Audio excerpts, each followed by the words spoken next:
Fiquei muito feliz quando o Dr. Maurício te indicou, porque acho que eu nunca conheci na vida alguém que fosse médico e também padre, né? Ou seja, duas vocações que tocam lá no fundo do coração, né? Então, eu queria te perguntar, para começar, como que aconteceu a sua história, né? Como que o senhor se tornou médico e logo em seguida padre ou vice-versa? Você sabe, é muito difícil a gente contar essas histórias, porque nem a gente entende, não é? A vida de cada um de nós é um grande mistério. Quando eu era jovenzinho, o meu desejo era literatura, história, filosofia. Eu imaginava fazer uma faculdade na área de ciências humanas. E uma de minhas irmãs, ela teve uma capacidade de me convencer a respeito de fazer medicina, baseado nas seguintes premissas. Olha, se você gostar de literatura, você faz psiquiatria. Se você gostar de criança, você faz pediatria.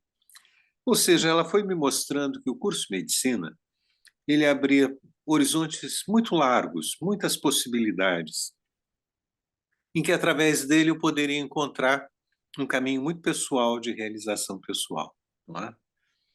Então, quando eu entrei na medicina, isso eu fiz o vestibular em 67, eu iniciei o curso em 68 na USP, São Paulo. Eu não tinha noção do que se estudava no curso de medicina. Eu diria que nem conhecia direito as palavras. Quando disseram que tinha uma disciplina chamada histologia e várias outras, não é? Eu não tinha a mínima noção do conteúdo daquelas disciplinas. Por outro lado, minha família tem várias pessoas dedicadas à ciência, particularmente na área da física, quando eu era mais jovem, não é? São pessoas mais velhas do que eu. E eu sempre tive um grande interesse por pesquisa científica. Já menino, com 10, 12, 13 anos, eu ia em laboratórios de pessoas da minha família, na universidade, não é? E eu me encantava com aquele mundo, especialmente o mundo microscópico, não é? E logo no início do curso, eu diria nos 2, 3 primeiros meses, eu já iniciei um programa de iniciação científica. De tal modo que, quando eu terminei o curso de medicina, eu tinha a minha tese de doutorado, toda a parte experimental pronta. Uhum. E eu terminei o curso em dezembro de 73. Em março, abril de 74, me inscrevi na pós-graduação. Quando eu completei 2 anos de pós, eu já pedi exame de qualificação e, logo depois, banca para defesa de tese de doutorado. De tal forma que eu defendi doutorado em 1976. Ah, Se você me perguntasse se isso é uma escolha, eu certamente tinha uma noção muito clara que eu não que eu gostaria de estudar, de fazer no mínimo um doutorado. Ah, mas tudo o que eu fiz foram coisas que aconteceram gratuitamente, não foram propriamente escolhas, foram grandes oportunidades. Oportunidade de conhecer pessoas extraordinárias no meio acadêmico, que foram meus orientadores. Não é? E sempre, talvez, o ponto importante, eu acho que a gente tem que ter a capacidade de se deslumbrar com o que é apresentado para cada um de nós. Então, o curso de medicina, o meu envolvimento com ciência, foi e continua sendo até hoje um deslumbramento. Quer dizer, a cada dia eu olho para aquilo que eu aprendo, que eu descubro, um grande sentido assim de enxergar e ver é talvez uma das possibilidades mais enriquecedoras que a gente tem. Ver no seu sentido muito amplo, eu estou utilizando de uma forma figurada, mas o conhecer, o compreender, o ter expectativas, ter dúvidas. Então, a minha carreira foi uma carreira científica. Eu acabei sendo fisiologista, biofísico. Trabalhei, portanto, no início da minha vida científica, com micropunção, ou seja, eu puncionava túbulos corticais de rim de rato, Uhum. artérias, arteríolas, não é? E através dessa metodologia era possível se analisar fenômenos de transporte iônico através de epitélio renal, essencialmente túbulo proximal e distal, que são as superfícies corticais do rim. Depois a gente entra e as coisas, as metodologias, os enfoques vão se transformando, mas associou essa linha de pesquisa a uma habilidade manual muito grande, o interesse eh, no mundo microscópico. Portanto, essas metodologias envolviam a construção de micropipetas de 5, 6 micrômetros de ponta que a gente afiava, não é, de vidro, para poder introduzir. Portanto, eram métodos microscópicos. Depois isso ficou um pouco mais difícil, era de secar néfrons, trabalhar com células de néfrons secadas e tal. Esse é o meu lado científico, que, com o passar do tempo, ele se transformou de eletrofisiologia, que foi o início da minha vida, se transformou em biologia molecular, em sinalização celular, pela própria evolução científica, não é? Tive sempre eu diria, um gosto muito grande pelo ensino. Eu ainda estudante de medicina, eu já era professor, inclusive do curso de filosofia do Mosteiro de São Bento de São Paulo, onde eu dava filosofia da ciência, biologia e mais algumas outras coisas para os alunos de filosofia. Que legal. Isso, é claro, dentro de um contexto que é o outro lado da minha vida, não é? Que é o contexto religioso, onde o meu interesse pelos padres do início da igreja, portanto, pelas fontes teológicas, pela Sagrada Escritura, são coisas que vieram da minha adolescência também. Quando eu pensava uma carreira em ciências humanas, eu pensava muito em história antiga, o mundo bíblico e outras ciências, antropologia, eventualmente, arqueologia, eram coisas que me seduziam muito na juventude e que me seduzem até hoje, não é? E que eu diria que eu nunca fiz, e na área de medicina, eu fiz uma verdadeira carreira universitária, não é? Então, passando por todas as etapas da formação, do desempenho. Na área de teologia, eu fiz o curso de teologia junto com o de medicina.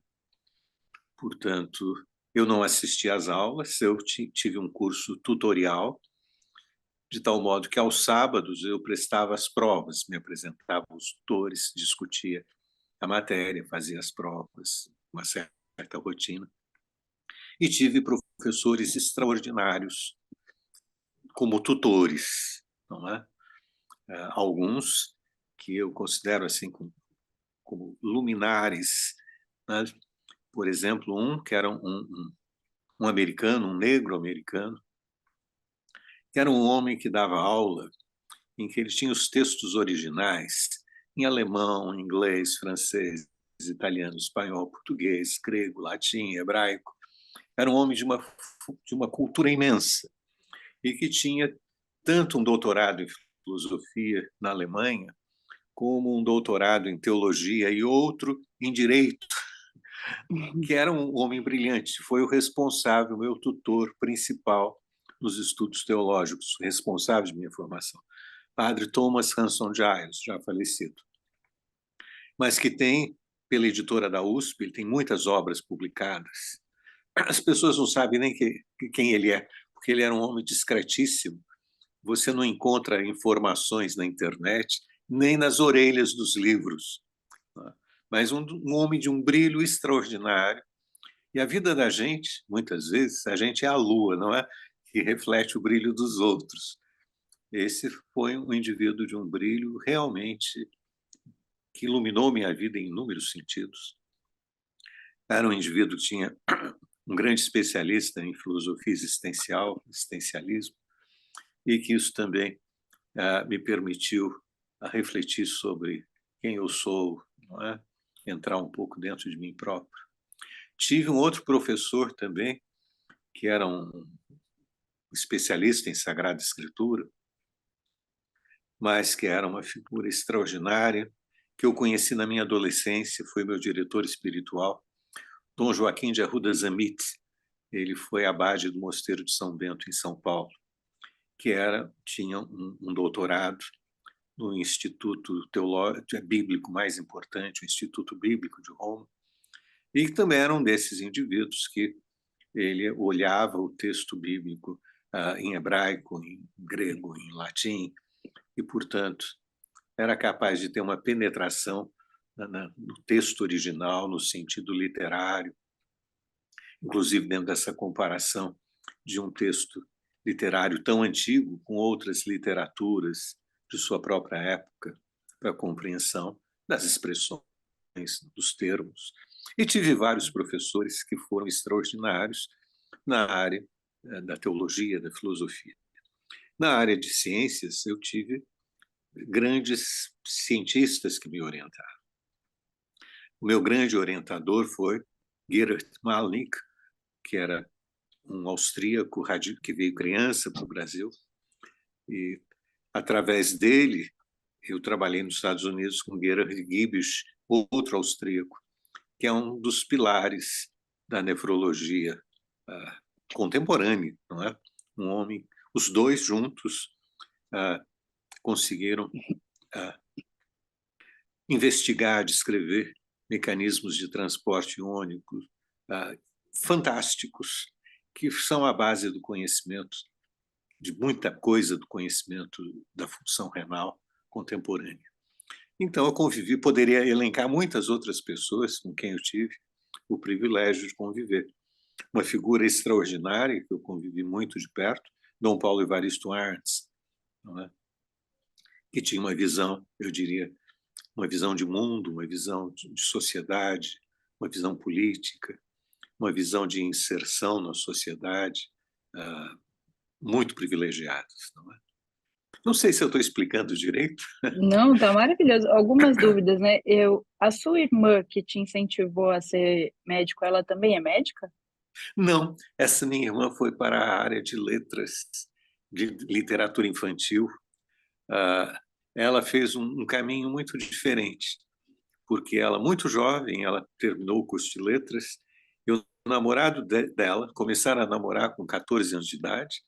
Logo depois de terminados seus cursos, ela passou no concurso de magistério para ser professora de português e ele para ser promotor de justiça. E aí, como promotor, ele foi passando por diferentes comarcas. Então, a formação, ela chegou, acho que, a fazer um mestrado, mas ela não teve essa oportunidade que eu tive de fazer uma carreira acadêmica. A E minha a irmã sua mais família? velha, a minha irmã mais velha faleceu ano passado. Ela era uma matemática, mas essa fez doutorado, doutorado d'État na França, pós-doutorado, fez todas as etapas de uma pessoa que se dedicou à matemática e foi uma professora universitária, não é? De graduação, pós-graduação, na área da matemática. O senhor tinha duas irmãs, então? Tinha duas irmãs. Tive três primas, das quais duas estão vivas. Uma tem 92 para 93 anos, ainda orienta doutorados. Nossa. E deve ter cerca de uns 500 trabalhos publicados na área de cristalografia. Foi quem introduziu cristalografia no Brasil. Foi titular na Engenharia de São Carlos, diretora do Instituto de Química, de Física, e criadora de várias coisas. Uma pessoa que, com 92 anos, ela vai todos os dias à universidade ainda e tem uma atenção à produção científica de sua área muito intensa. Ela E foi a sua... casada. Ela foi, Desculpa. sim, ela foi casada, o marido dela morreu, o ex-marido dela morreu há algum tempo, mas este tinha também uma capacidade criativa extraordinária. Essa minha prima é Ivone Mascarenhas, é uma pessoa muito conhecida no mundo científico. O marido dela, o Sérgio Mascarenhas, Ele, depois dos 90 anos, teve um problema de hipertensão intracraniana, e quando ele descobriu que para medir pressão intracraniana tinha que fazer perfurar, não é? Ele achou aquilo totalmente medieval. E ele desenvolveu um método de medida de pressão intracraniana que está sendo vendido, foi patenteado, patente internacional, que é um método não invasivo. Mas foi uma pessoa, um físico, foi o primeiro catedrático da Escola de Engenharia de São Carlos, da Universidade de São Paulo. Mas que ele tem muitas contribuições, inúmeras contribuições científicas. Ele tem inúmeros discípulos muito ilustres na área de física, foi um grande formador de escola científica. Não é? Sabe que uma das entrevistas mais interessantes, né, até agora foi a com o Dr. Silvano Raia, que também acho que tem mais de 90, né? Não Foi parece meu professor. nem um pouco, né? E a sua família já era católica, seus pais? Olha, minha família era católica Hum. no sentido de que todos eram batizados, não é? Mas não era uma família, eh, absolutamente não era uma família de prática religiosa. Minha mãe morreu, eu tinha 3 anos de idade. E eu fui viver com uma tia em uma outra cidade. Meu pai morava em uma cidade, eu morava em outra. E eu faço aniversário em julho. Então, quando chegou o ano em que eu faria 7 anos de idade, me levaram à escola e não havia vaga no início do ano. Aí, quando chegou em julho, fiz 7 anos e nunca tinha ido a uma escola. Aí se criou um impasse. Se fosse esperar a vaga para o ano seguinte, eu estaria no primeiro ano de grupo escolar com 8 anos. E aí se entendeu que a solução seria uma escola particular.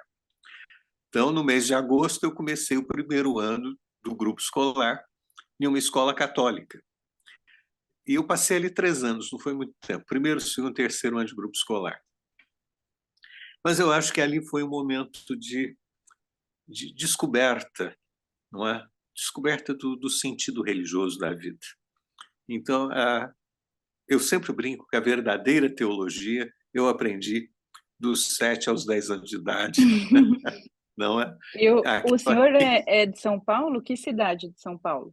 Eu nasci em Araraquara, que é bem o centro do estado de São Paulo, próximo ali, Araraquara, São Carlos, Ribeirão Preto. Conheço? Mas, com o aporte de minha mãe, eu acabei indo para Campinas.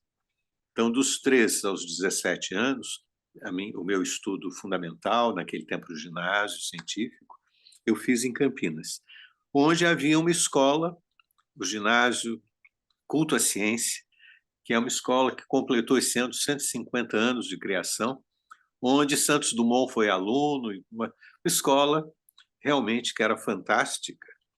Ela era equiparada ao Pedro II do Rio de Janeiro, era uma escola autônoma, onde havia concurso para os seus titulares, etc. Quando a Unicamp foi criada, muitos de meus professores de ginásio se tornaram professores da Unicamp. Também eu tive o privilégio de ter professores, tanto no curso primário como no ginásio, colégio, figuras fantásticas, não é? De tal forma que, quando eu terminei o colegial, eu tinha um trato com literatura portuguesa, por exemplo, muito grande. Textos dos medievais até Fernando Pessoa. E eu tinha um gosto por isso, obviamente, não é?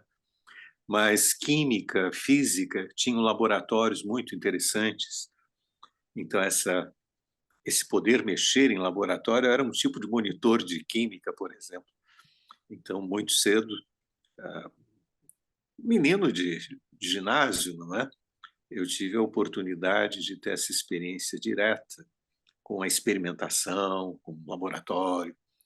E o que E eu acho como que que o senhor foi parar no Rio de Janeiro? Porque eu vi, o senhor atualmente está no Rio? estou no Rio. Eu era professor na USP, eu fiz medicina na USP, fiz o doutorado na USP, fui logo depois, eu acabei sendo contratado, fiquei como professor. Depois de algum tempo, eu fiz um pós-doc, passei quase 4 anos na Yale University. Voltei para a mesma universidade. Quando eu voltei, eu assumi várias funções Eu era coordenador de pós, presidente da pós do Instituto, do conselho de pós da universidade.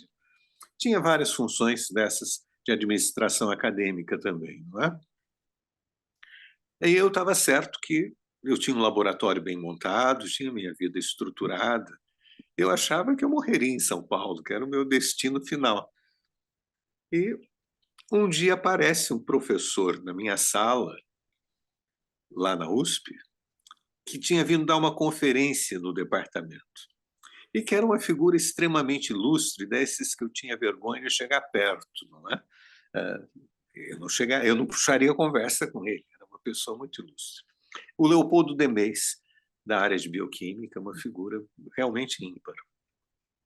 Leopoldo entrou na minha sala era a primeira do corredor. Ele entrou, começou a conversar e disse que... E me fez o convite para vir para o Rio de Janeiro. Quando ele me fez o convite, eu disse, professor, o senhor deve estar enganado. O senhor deve estar procurando o Aníbal da farmacologia, que é no andar de cima. Não deve ser comigo que o senhor está conversando. Ele disse, não, não, é com você, eu tenho seu currículo aqui. Eu fiquei muito espantado, eu disse, olha, professor, eu não tenho... Na minha cabeça nunca passou isto. Eu sou um fisiologista, o senhor está me convidando para ir para um departamento de bioquímica, eu realmente eu não tenho condições de aceitar isso, né? Eu nem me sinto preparado para isso, não tenho envergadura para esse tipo de... em nenhum departamento tão excelente quanto o seu. Ele falou ali algumas coisas e tal, passou um tempinho, por sinal foi numa quinta-feira santa. Eu tinha ido para a catedral, que era toda quinta-feira pela manhã, uma grande celebração do bispo com todos os padres. E nessa época eu morava em uma casa que eu tinha criado para doentes de AIDS. Foi na época em que a pandemia de AIDS, haviam muitos casos, ainda não havia tratamento, não é? Eram casas realmente destinadas para cuidados paliativos de doentes terminais. E eu morava ali com os doentes. Voltei da catedral, cheguei e tinha um aviso que uma pessoa do Rio queria falar comigo. Geralmente essas pessoas que queriam falar comigo queriam uma vaga para um doente na casa. Era o usual. Eu telefonei de volta, certo que era algum pedido para acolher um paciente. E aí, para surpresa minha, era uma pessoa que eu não conhecia, pedindo meu currículo para uma vaga de titular no Instituto de Biofísica. Aí já era próximo da minha área, não era mais bioquímica. Aí eu expliquei para o professor, olha, eu não conheço, eu fui uma ou duas vezes para o Rio de Janeiro para assistir conferência, uma coisa assim. Minha vida não está no Rio de Janeiro, não tem nenhum interesse, etc. Ele insistiu muito. No final ele disse, olha, a gente precisa de um currículo para que a vaga seja disputada, não é não diversidade, e venha uma vaga para o nosso instituto. A gente tem que mostrar que tem candidatos possíveis. O senhor não tem compromisso nenhum de fazer o concurso. Mande o currículo. Eu mandei o currículo e, no final, eu acabei sendo o professor titular de uma coisa que nunca desejei na vida, nunca esperei, nunca imaginei, não é? E a vida, pelo menos para mim, não sei como é para as outras pessoas, a vida para mim sempre foi nunca foi o que eu poderia ter esperado. Nunca foi aquilo que eu imaginei, que eu delimitei, que eu fui em Eu busca. penso isso, que às vezes a gente tem uma imaginação tão fértil, né, mas que a gente nunca consegue imaginar realmente o que que vai acontecer, né. E o que E acontece é tão diferente e tão é, melhor do que o que a gente podia e imaginar, o não é? que que aconteceu com a casa dos doentes que o A senhor casa cuidava aqui existe em até São Paulo? hoje. Eu acho até que é uma casa que não tem mais sentido, né, de existir, porque a AIDS mudou de figura, etc. A casa existe até hoje. Havia um projeto maior, que não era só a casa, eu atendia os pacientes, eu tinha um projeto de acompanhamento. Na época, não tinha nem médico para que aceitasse atender doente de AIDS. Não, o medo era muito grande. Isso foi uma fase da minha vida muito interessante. Eu tive associado à Caritas Internacionales de Roma, que em 1985, 86, criou um grupo de trabalho sobre AIDS, Working Group on AIDS, que eram umas 10 pessoas dos diferentes continentes, e eu representava o Brasil, quase que a América do Sul inteira. E nós desenvolvemos um trabalho muito interessante nos vários continentes para iniciar projetos locais baseados em 3 pontos. Primeiro, a educação, não é? Segundo, era advogar, porque o paciente, todos os envolvidos com HIV, tocados pelo HIV, havia uma questão muito forte de discriminação. Portanto, advogar os seus direitos era um ponto muito importante. E a terceira coisa é servir, que naquele momento eu diria que eram os excluídos mais excluídos. Muitas vezes, em São Paulo, por exemplo, grande parte dos pacientes que eu atendia eram michês, portanto, rapazes na prostituição, paupérrimos, né? Meninos saídos da rua e ficados na rua, e doentes sem destino, né? Então, do ponto de vista pessoal meu, de opção religiosa, isso representava a oportunidade de eu me colocar a serviço dos mais excluídos, né? Excluídos economicamente, socialmente, moralmente, com todos os moralismos, não é? E há um mês atrás me chamaram para coordenar um curso de medicina que está sendo criado, do zero. E eu acho um desafio imenso. A gente pode falar, mas estão criando 500 cursos, tudo isso é porcaria, etc. Mas, criados, eles já estão. Foi o meu pensamento. Se eu puder dar uma contribuição para ser melhor, vou lá. Então, eu moro no Rio, em Copacabana. Essa escola é no Realengo. Você não tem noção de onde fica Realengo. Mas Eu conheço, minha família é do Rio. Então, eu saio da minha casa, pego o metrô próximo da minha casa, vou até o ponto final no Jardim Oceânico. Ali eu pego um BRT, um ônibus, não é? É um metrô de superfície, vou até Alvorada, troco de BRT, vou até Sulacap, pego um Uber e chego na universidade. São 2 horas, 2h15 2 horas de caminhada. Por isso que o senhor chegou agora? Por isso que eu cheguei. Teve um aluno que eu fui atender, demorou mais do que eu imaginava, eu atrasei. Mas eu acho que eu não sei. Não é uma escolha minha. Eu não procurei esse trabalho, não é? Mas tudo o que acontece na minha vida, eu acho que eu não posso dizer não. Eu tenho que me envolver. E o senhor é pároco de alguma igreja? Fui quando jovem. Atualmente, na realidade, eu ajudo o pároco de Teresópolis, porque depois que eu me aposentei, eu entendi que eu ia morar em Teresópolis.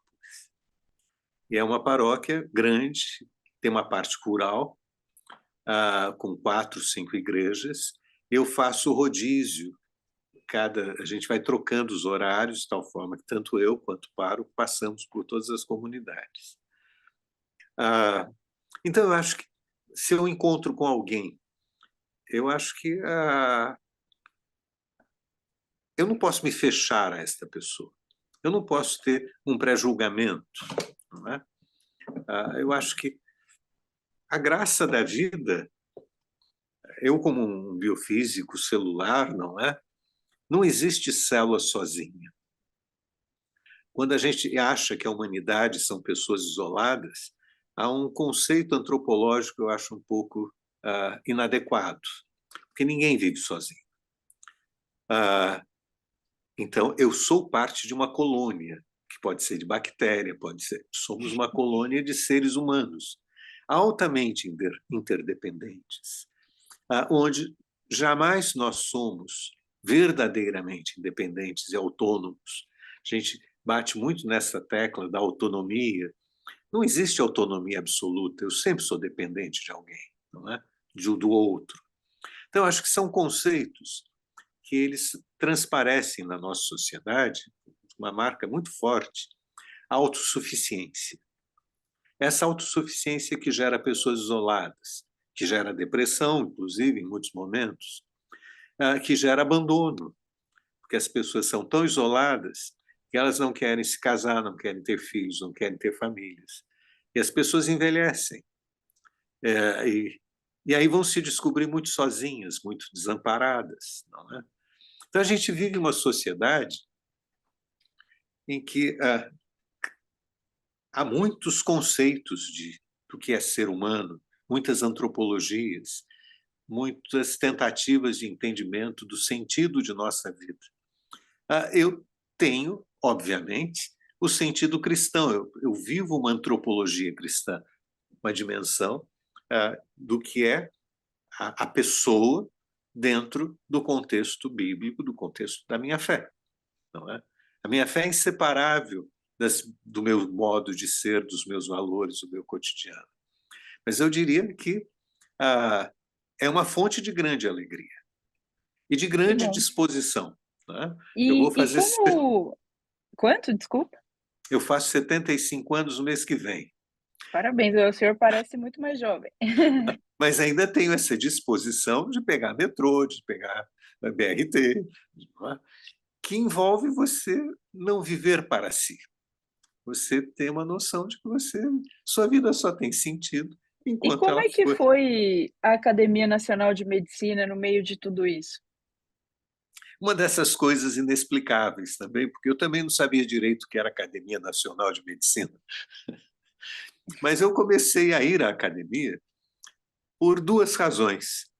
Uma, porque eu era muito próximo do professor Carlos Chagas Filho. Acabei sendo muito próximo dele, de tal modo que ele insistiu muito, eu vim morar perto da casa dele. Aqui onde eu estou, é poucas quadras de onde ele morava. Ele Ele e a era Ana, católico? Ele era católico também? muito. Ele e a esposa. Ele foi presidente da Pontifícia Academia do Vaticano. Era amigo pessoal do João Paulo II. E ele tinha 4 filhas únicas, como ele sempre disse. Mais uma era casada com um barão francês, a outra casada com um conde italiano, a outra era casada com um grande empresário brasileiro e a outra era casada com o filho de um prêmio Nobel italiano. Cada uma morando em um lugar diferente. Não é? E ele e a esposa dele, Ana, uma figura admirável, acabamos nos tornando muito próximos, extremamente próximos. E quando o Carlos tinha aqui, o professor Chagas, tinha aqui na academia, ele chegou numa fase que ele não saía de casa se eu não fosse junto. Ele tinha assim, uma profunda confiança, sei lá o quê, mas se ele tivesse que sair de casa, eu tinha que ir junto. Aí eu ia na academia, ele ia fazer um discurso, eu sentava do lado dele, virava a folha, puxava a cadeira de rodas, não é? Esse foi uma forma das pessoas me conhecerem do lado do Carlos Chagas. A outra é que cada vez que tinha uma solenidade na academia, e Dom Eugênio, que era o cardeal arcebispo do Rio, era convidado, ele era sempre convidado naquela época, ele pedia que eu representasse. Então eu ia na academia, participava das cerimônias. Mas eu estava ali muito inibido, por sinal, porque eu não sentia absolutamente que aquele fosse meu espaço. Não é? Eu estava ali representando o cardeal, acompanhando o Carlos Chagas. Aí um colega do Instituto de Biofísica um dia chega para mim e disse: abriu uma vaga, você deve se candidatar. Daqui a pouco veio outro, porque já deviam ter conversado, não é? Eu me candidatei. Fui candidato único durante um mês.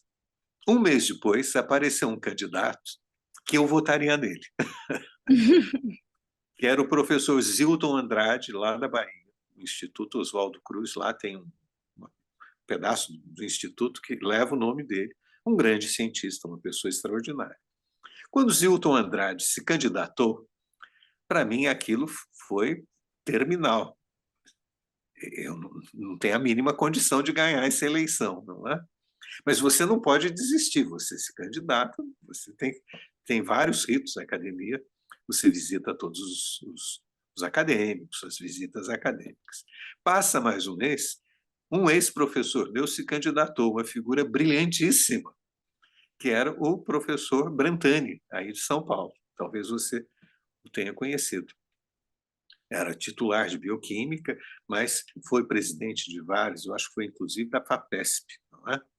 Era um cientista brilhante, ou seja, não tinha a mínima condição de ganhar essa, essa eleição.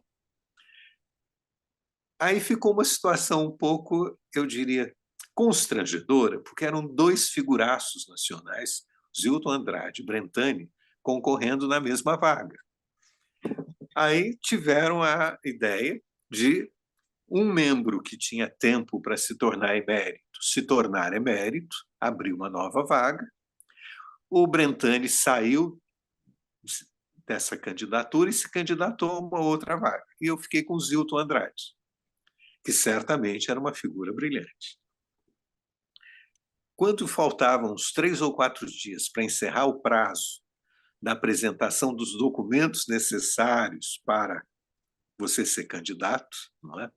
Para entrar em uma eleição, que é o seu memorial, que é a sua memória, que corresponde a um tipo de tese. Resolveram telefonar para o Zilton Andrade, saber, professor, termina segunda-feira o prazo, o senhor ainda não mandou. Eles mandar o quê? Porque tinham convidado o Zilton para dar uma conferência na academia e o tinham convencido a se candidatar e ninguém explicou o que era a candidatura. Ele não fez as visitas, não preparou o memorial, não preparou a memória. Aí ele mandou imediatamente uma carta pedindo para que, por motivos pessoais, ele se retirava daquela eleição. E isso faltavam, foi numa quinta-feira, o prazo final para entregar todos os documentos era na segunda, não tinha chance de ninguém se candidatar. E eu me tornei candidato único. Então, são aquelas coisas que aparentemente nunca seriam para a gente, não é? E que Deve no ser muito final interessante isso das visitas, né? Deve se aprender muito de medicina e da vida com os acadêmicos. cada um tem uma história própria. Ah, cada um tem uma história, eu diria que passa por diferentes vertentes. Tem aquele acadêmico que é uma grande liderança científica, uma pessoa que produziu a ciência de ponta. Tem o outro que é um clínico extraordinário, um cirurgião. Tem pessoas, eu me lembro de um acadêmico que ele traduziu, por exemplo, todos os sonetos de Shakespeare para o português de uma forma brilhante. Nunca foi publicado, por sinal. Eu tenho, nós mantivemos uma boa amizade, eu tenho todas essas traduções dele. De vez em quando eu penso, eu tenho que chamar o filho dele e falar, tem que arrumar um jeito de publicar isso. Mas você tem pessoas de uma cultura humanística realmente extraordinária. Então, a academia tem pessoas muito interessantes. Tem outras pessoas que têm outros vieses mais políticos, não é? De gerência de político, realmente, ministro da saúde, né? Pessoas, diretores de grandes institutos. Então, é uma mistura muito interessante. Mas eu lhe digo com toda a simplicidade que eu nunca imaginei, nunca desejei ser membro da Academia Nacional. Foi assim uma proposta. Eu posso até dizer quem fez, nem sei se ele se lembra, mas foi o Vanderlei de Souza, que no final de uma sessão foi lá e me disse, Aníbal, se candidate. O Aí o Vanderlei que outro, faz toxoplasmose, né? Que é. exatamente, ele faz parasito no seu sentido muito amplo, microscopia eletrônica, não é? Que é um cientista com uma produção científica extraordinária. A gente encontrou, por meio dele, a gente fez uns estudos de Covid na retina também. Ele foi muito bom conosco. Ele tem um laboratório com todos os tipos mais modernos de microscópios, não é? De tal forma que ele é um parasitologista, e mais do que parasitologista, porque no final ele faz toda essa parte de microscopia, não é? Mas certamente é o maior laboratório brasileiro dedicado a esse tipo de pesquisa. É uma figura de realmente internacional, e um homem que sempre se dedicou muito às políticas de financiamento, teve várias funções, foi reitor de uma universidade pública e sempre teve diferentes fundações de financiamento à pesquisa. Eu acho que todos nós que entramos nessas atividades do cuidar do outro, nós vamos porque nós queremos, nós próprios, manifestarmos o nosso bem-querer, nosso amor, o nosso acolhimento. Não é porque o doente me pagará bem ou não, não é porque o doente é simpático, me trata bem, é agradecido. Não é isto. E são conceitos que são conceitos da mais antiga tradição greco-latina, do que é o exercício da medicina. A medicina ela começa no dia em que alguém, diante de alguém caído, do outro caído, sem ter nenhum conhecimento, sem ter nada de especial para fazer, foi capaz de se debruçar e trazer o outro para junto de si, levantar o outro junto de si próprio, não é? E isso eu acho que está muito por trás, eu diria, do professor, do médico, do padre. No fundo, existe uma única vocação. Ou nós temos a vocação de cuidar do outro, ou nós cuidamos de nós próprios. Nas Ai, nossas que bem. profissões, e nas nossas profissões elas expressam o nosso desejo de cuidar do outro. Ah, um show. Olha, eu estou muito feliz, né, eu acho que muita gente que acha que separa, né, espiritualidade e medicina, mas eu acho que a gente tem que unir, né, porque na hora que o paciente está vulnerável, está fragilizado, tudo que conforta e que dá um sentido a mais pode ajudar, né. Eh, como quais são os seus planos para o futuro? O que que o senhor quer fazer ainda? Olha, eu não tenho plano. Acho que eu nunca tive plano na minha vida. Desde muito jovem, a minha espiritualidade foi muito construída a partir da regra de São Bento, que é eu diria, é a regra do monaquismo ocidental, onde você não tem nenhum objetivo a não ser a cada dia fazer aquilo que lhe é solicitado, que a vida lhe solicita. E onde você se coloca sempre a serviço, a escola do serviço ao Senhor. E onde tudo que você for fazer, a grande graça, a grande alegria é você fazer bem feito e com alegria. Não é? Se você vai atender uma pessoa, se você vai dar uma aula, tudo que você for fazer, você não pode fazer pela metade, você não pode fazer com preguiça, você não pode fazer de mau humor. Você tem que ir e fazer e dar o melhor de si. Eu acho que a minha expectativa é, enquanto eu estiver vivo, poder cada pequena coisa que eu faço. Na Academia Nacional de Medicina, eu devo ser um dos anõezinhos, porque lá tem inúmeras pessoas de um brilho extraordinário, carreiras maravilhosas. Não é? Eu me sinto um dos menores do conjunto acadêmico. Mas cada pequena coisa que eu faço coisas muito pequenas. O meu dia a dia é feito de coisas muito miúdas. Hoje, por exemplo, atendi uns 10 alunos, mas você imagina eu chamar aluno de medicina, portador de diploma, que já entrou formado em alguma outra coisa, hoje eu chamei 4 alunos, entre as várias coisas que eu fiz, para perguntar por que o senhor a senhora tirou uma nota abaixo de 4. Perguntar isso para um marmanjo de 40 anos de idade, não é, que já é fisioterapeuta, dentista, e chamar e dizer por que você tirou a nota abaixo? Qual é o problema? Faltou tempo de estudo, não tinha livro, o laboratório estava fechado, o professor não deu aula bem, você não entendeu. São ações mínimas, são quase ridículas, não é? Mas eu tenho certeza que são essas pequenas ações que você faz, ainda que possa ser aparentemente constrangedor você chamar um homem, uma mulher, né, 30 e tantos anos, para perguntar por que você foi mal na prova, eu tenho certeza de que este aluno ele não esquecerá que alguém pensou nele, que alguém estava interessado no seu desempenho, alguém quis saber como é que ele estava indo e o que é que podia fazer para ir melhor. É uma ação minúscula. Isso é uma ação que Eu tenho quase vergonha de contar que eu faço isso, não é? Não, imagina, eu estou realmente muito feliz.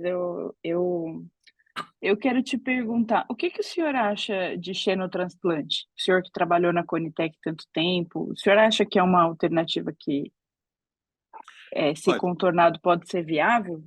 eu acho que ah, eu vou pegar uma coisa mais antiga, que é você utilizar a estrutura valvular de porco para preparar prótese, que é de uso rotineiro para reconstituição de válvula, fazer valvuloplastia. Não é?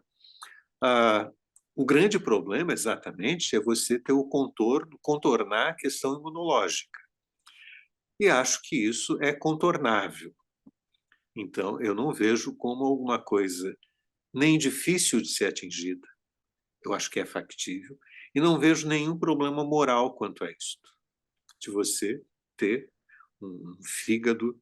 Né? O fígado de porco tem muita semelhança com o fígado humano, diferentes aspectos. Acho que é um caminho. Mas eu gostaria de olhar assim, de uma visão um pouco mais otimista. Eu acho que a cirurgia, qualquer cirurgia, ela demonstra a falência da medicina. Quando eu tenho que reformar, agredir, tirar pedaço, eu não estou sendo capaz de levar o organismo à sua reconstituição. Então, eu acho que o grande caminho é um caminho da gente decodificar todos os códigos, não só genéticos, mas mais importante, talvez ainda, ou mais direto, a linguagem celular. Os receptores, como é que os mecanismos celulares eles podem ser ativados, desativados, como é que um intervém com o outro.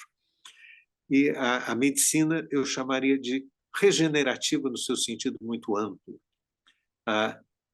através do controle, do conhecimento e do controle da própria função celular. Eu restaurar a normalidade. Eu acho que essa é uma medicina do futuro.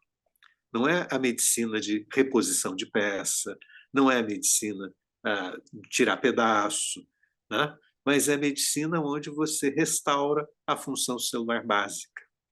E para isso você tem que conhecer muito, eu diria, biologia celular, a biologia molecular, sinalização celular, os processos básicos da linguagem da vida, a linguagem de uma célula. Enquanto a gente não consegue isso, é ótimo que tenha cirurgias, que se arranque pedaço e conserte doença, que se cauterize, que se grude, faça transplante, tira de um lado, põe do outro, de um indivíduo, de um bicho para o homem. Tudo isso eu acho que são coisas maravilhosas. Mas eu acho que a gente nunca pode perder o senso último, não é? O senso último é a manutenção, é uma medicina preventiva e não curativa. É uma medicina que, em sendo curativa, ela é a regeneração dos processos fisiológicos normais, que por uma razão ou outra saíram do caminho, passaram a ser processos patológicos, não é? Processos de doença. Então, eu acho que a gente tem que olhar para a medicina com um olhar assim de a gente sabe que são pequenos passos, mas eu não posso perder que lá na frente a grande questão não é curar a doença, a grande questão é como não adoecer. Né? Sem E dúvida. às vezes a Os gente se preocupa mais com doença do que com saúde. Gostaria de saber do senhor, muito obrigada pelo seu tempo. De verdade foi muito interessante, muito mágico para mim, né, eu acho que o senhor é uma pessoa incrível e que ainda tem muita gente para ajudar, e muito obrigado por esse seu tempo dedicado.